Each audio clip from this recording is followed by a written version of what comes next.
বিসমিল্লাহির রহমানির রহিম। সবাইকে শুভ সন্ধ্যা।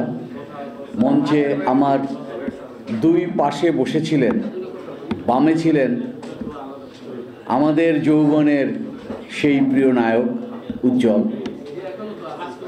আর ডানে বসা ছিলেন সেই সময় রাজপথ কাঁপানো সাহসী সৈনিক কবি মোহন রায়হান।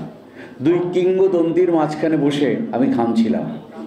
আসলে সূর্যের কাছে গেলে চন্দ্র তো একটু নিভে যায়, ঘেমে যায়। আজ যে কারণে আমাদের এখানে সমবেত হওয়া তা হচ্ছে সোহেল রশিদ, ABM সোহেল রশিদের জন্মদিন। জন্মদিন এলেই আমার একটি কথা মনে পড়ে এবং খুব কষ্ট হয়, সেটা হলো এক একটি জন্মদিন চলে যায় এবং জীবন বৃক্ষ থেকে এক একটি পাতা খসে পড়ে, আমরা ক্রমশ মৃত্যুর দিকে এগিয়ে যাই। এই বিষয়টা আমাকে ব্যক্তিগতভাবে ভারাক্রান্ত করে, আর কাউকে করে কিনা জানি না।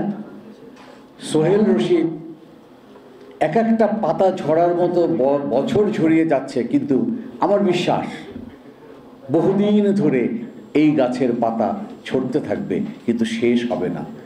আমার প্রত্যাশা, আমার বিশ্বাস, সোহেল রশিদ বছরের পর বছর, বহু বছর ধরে এরকমভাবে বেঁচে থাকবেন, তারুণ্য নির্ভর থাকবেন। আমরা এখানে যারা আছি সকলে কিন্তু সোহেল রশিদের থেকে এক কদম পিছিয়ে। সেটা কেমন?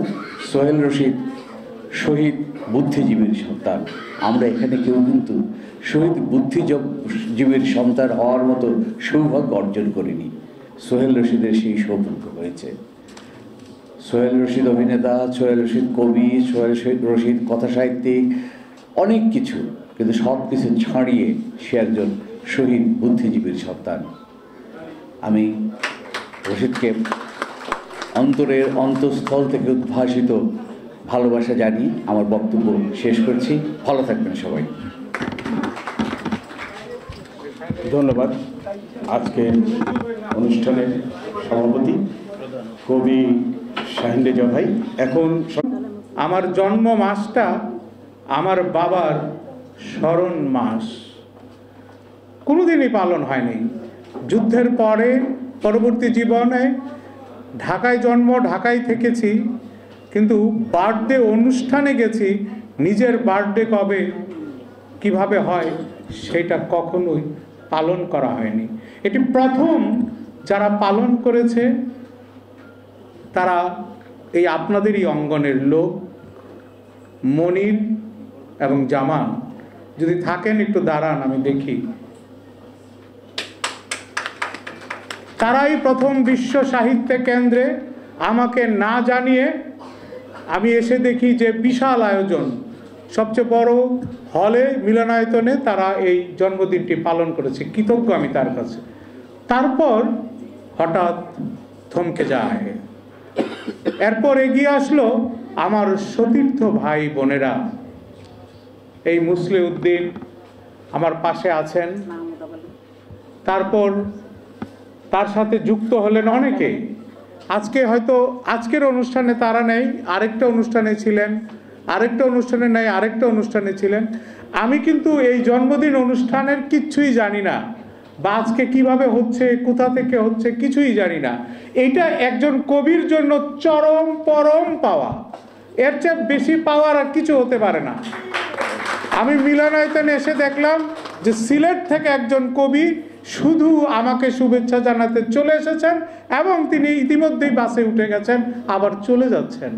চিটাগাং থেকে এসেছেন ফারুক জাহাঙ্গীর, এসেছেন আমির হোসেন, থাকেন, আজকে হয়তো আসেননি, বেলাল হাওলাদার, জরুল হক বিদ্যুৎ, জাহিদ মাহমুদ, মহিউদ্দিন কোচি, তাহেরা খাতুন এবং আবু তাহের, গোলাম কিবরিয়া, আব্দুল হাকিম, জেসমিন দীপা, আবুল খায়ের সবার আগে আছে নাম, তারপরে আলহাজ শরীফ সাকি, যিনি আমার এলাকারই মানুষ, অধ্যাপক আবুল কালাম আজাদ, আলিমুজ্জামান চৌধুরী, মাসুম মুহতাদি, ইলোরা সুমা, সরোয়ার মাহিন, মাহমুদা বেগম শিমু সহ অনেকে, এবং শাহিন রেজা, যিনি 4টা থেকেই অনেক কিছু সহ্য করছেন এবং আরও সহ্য করবেন। তবে আমি প্রধান অতিথির বক্তব্যর আগে সভাপতির বক্তব্যকে দুটি অংশে ভাগ করতে চাই। প্রথম অংশটি এখন বলবেন, আর দ্বিতীয় অংশটি আমাদের আরো অনেক ভাই, আমার বন্ধু, যিনি আমি 90-র আন্দোলনে যার সাথে ছিলাম, জাফরুল হাসান পেনি, তার বড় ভাই এসেছেন আমাকে। জাফরুল হাসান পেনি অসুস্থ, তার স্ট্রোক করেছে, প্যারালাইজড, তার বড় ভাইকে পাঠিয়েছে। তাদের কথা শুনতে হবে। অনেকে আছেন এখানে, আমার এখানে আছেন যারা আমরা বিদ্রোহী গান করেছি, যে গানের সাথে সংযুক্ত ছিলেন কিসলু ভাই, সেই কিসলু ভাই আছেন জাকের হোসেন আখের, 90-র আন্দোলনে যার গান আমাদের প্রেরণা যোগাতো। আছে কবি জুয়েল, যে আমাদের সাথে থেকে আমাদের নাটকে অভিনয় করে আমাদের সেই সময় যেটি রাস্তায় যেগুলি উপস্থাপিত হতো সেখানে সে আমার সাথে ছিলেন। আমাদের সাথে অনেকে আছেন, আমাদের লিয়াকত ভাই ছিলেন, এখন মনে চলে গেছেন। যাই হোক, আমি আর কথা বাড়াতে চাই না, আমি শুধু এটুকু বলতে চাই যে একজন লেখকের, একজন কবির প্রাপ্তি নেই, প্রাপ্তি দিয়ে কবি হয় না। আমরা নজরুলের জীবন দেখতে পারি, জীবনানন্দ দাশের জীবন দেখতে পারি, তারা প্রাপ্তি দিয়ে কবি হন নাই। আমিও কোনো প্রাপ্তি চাই না, আমিও কোনো সেরা কবি হতে চাই না। আমি আমার মোহন রায়হান ভাই যেটি বলেছেন যে গণমানুষের সারথি হতে চাই। আপনারা দোয়া করবেন এটি যেন আমরা পারি। আর আমাদের আজকে আমরা এই সময়ে আমি অনুরোধ করব যে আমার সভাপতি, মাইক্রোফোন দিয়েছে,